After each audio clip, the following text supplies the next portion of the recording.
vous explique. On est en direct pour streetreporters.com. Merde, on la refait, on la refait. Donc on est en direct de la gare de Lyon à Paris pour Street Reporter. Non, Reporters. Voilà. Bonsoir à tous, nous sommes en direct de la gare de Lyon pour streetreporters.net. J'ai mis les lunettes de soleil parce que j'ai un petit peu le melon là en ce moment, je fais plein d'émissions, ça se passe bien, on appelle ça un buzz, hein, c'est ce qu'on va dire à Paris, c'est le terme approprié, ça s'appelle un coup médiatique. Donc voilà, donc maintenant on va à la gare de Lyon pour rentrer à Montpellier le plus vite possible parce qu'ici c'est très très dur. Bonjour madame, est-ce que vous pouvez m'offrir un café s'il vous plaît? Vous me l'offrez? C'est ce qu'on appelle le star system quoi. Voilà. Ça marche quand t'as des lunettes. Et si j'enlève les lunettes, tu vas voir, ça marche plus. Je demande un café, ça marchera pas. Bonjour madame. Bonjour. Est-ce que vous pouvez m'offrir un café s'il vous plaît? Il faut voir ça avec ma responsable. T'as vu, tout de suite c'est plus difficile. Hein. Allez, on remet les lunettes et c'est parti. Et il y a une star. Non, ne me tordez pas le micro parce que la vraie star c'est en face. C'est celui avec les lunettes et ce sourire ravageur. Voilà, c'est lui. Voilà, c'est lui, c'est lui. Vous voyez, tout le bistrot se tourne vers lui. Voilà, allez. Monsieur, j'ai juste une question à vous poser. C'est en faisant n'importe quoi qu'on devient Star. Je vais la faire autrement. C'est en forgeant qu'on devient Je suis allemand. En plus, c'est vrai. forgeron. Forgeron, bien sûr, mais moi je suis allemand. Tu veux un café aussi ou pas? Bonjour, Philessa. Je vous remercie. Il est pour toi. C'est la star. Ouais mon pote. Je te rappelle ce soir, je suis en interview. Attends, donne-moi les lunettes. 2 secondes. Ouais, je suis en interview là, je suis en interview pour streetreporters.net. Streetreporters.net. Ouais, streetreporters.net. Non, c'est pas des chèvres. C'est pas des chèvres, je te jure. Tout est né en 1999. Non mais c'est vrai, c'est pas des conneries, pourquoi tu rigoles? C'était un pari entre potes en fait, on regardait les caméras cachées de...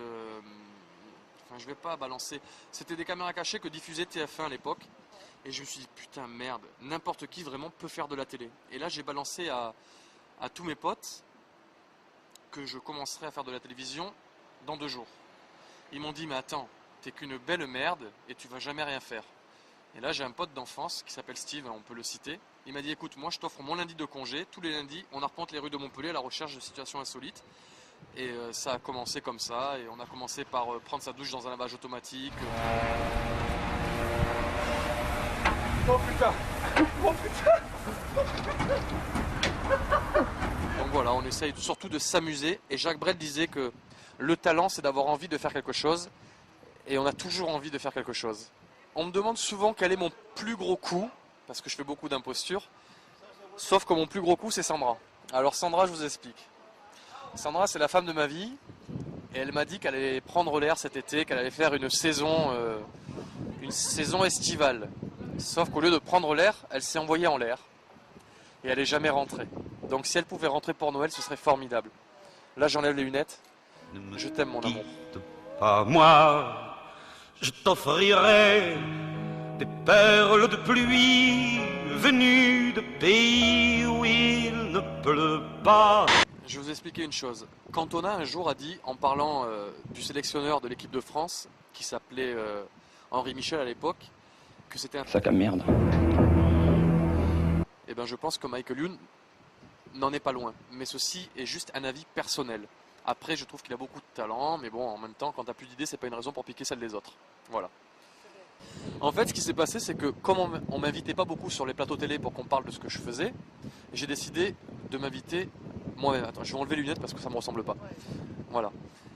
Et j'ai débarqué effectivement sur le plateau du Morning Live que présentait Michael Youn à l'époque. Mais qui êtes-vous, monsieur? Hein? Qui êtes-vous? Et l'erreur que j'ai fait, c'est de laisser une cassette vidéo qui présentait quelques sketchs que j'avais fait à l'époque sur Montpellier, comme par exemple m'endormir sur le klaxon d'une voiture exposée en pleine galerie marchande.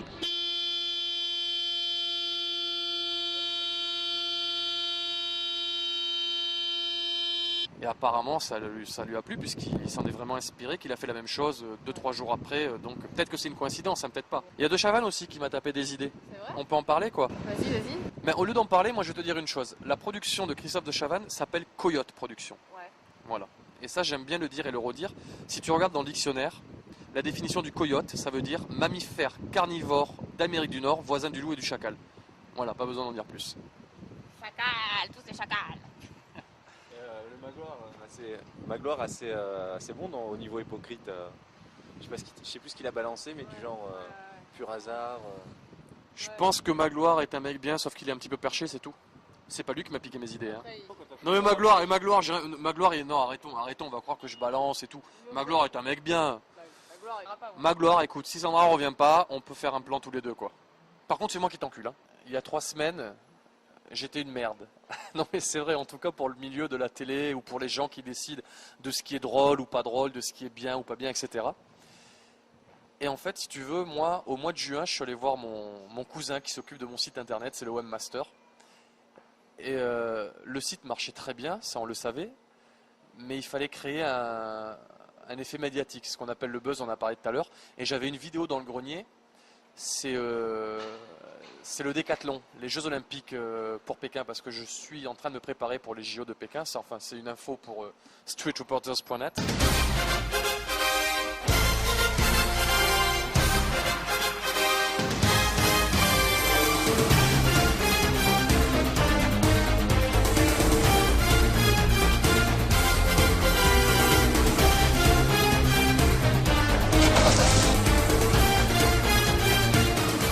Ça a créé un effet buzz avec... je sais pas comment l'expliquer. Enfin, une chose est sûre, aujourd'hui ça marche bien et puis c'est cool, quoi. Ça fait longtemps qu'il y a autant d'entrées. Enfin, je sais pas, moi j'ai découvert ça quoi, il y a 1 mois ou 2, mais j'aurais découvert ça il y a 3 ans, ça aurait été pareil, on aurait essayé de te contacter. Alors, on va tout vous expliquer. On va parler statistiques. Donc au mois de juin, on faisait entre 5 et 10 000 visiteurs par jour sur le site. Et aujourd'hui, à peu près 75 000 visiteurs par jour, dont 500 000 jours sur Dailymotion. C'est en faisant n'importe quoi qu'on devient n'importe qui, et je le répète, je ne cesserai jamais de le répéter, le plus dur c'est de le rester. Mais en fin de compte, je ne sais même pas si c'est dur ou pas, peut-être que c'est même facile, parce que tout dépend de moi. Le plus important c'est de le rester dans l'esprit, c'est pas parce que j'accepte 2 ou 3 invitations à la télé que ça va changer ma vie, parce que le plus important, comme je disais tout à l'heure, c'est pas Paris, c'est pas le milieu du showbiz, les gens qui t'appellent.